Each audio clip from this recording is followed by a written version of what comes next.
नमस्कार, प्रणाम। हम गायक ऋतिक चिलुआ रिंग म्यूजिक में आप सबका एक बार फिर से स्वागत करते हैं।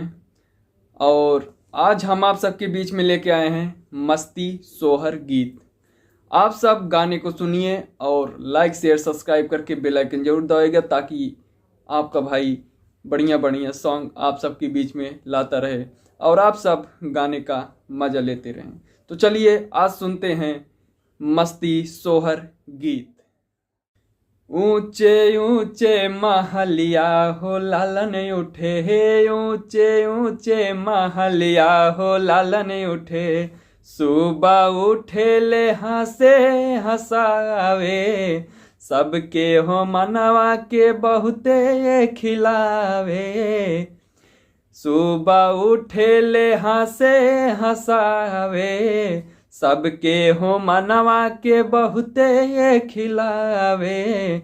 मम्मी देखी मुस्कानी हो उठे भोरे, लालन मारे किलकारी हो उठे भोरे, लालन मारे किलकारी हो उठे भोरे।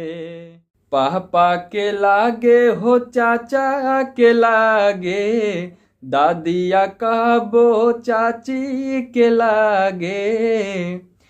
पापा के लागे हो चाचा के लागे, दादिया कहबो चाची के लागे। रोवे लालन धीरे हो थोरे थोरे, मामी देखी मुस्कानी हो उठे भोरे, लालन मारे किलकारी हो उठे भोरे, लालन मारे किलकारी हो उठे भोरे। दादा के लागे हो भैया के लागे, बुआ के लागे कबो भाभी के लागे। दादा के लागे हो भैया के लागे, बुआ के लागे कबो भाभी के लागे।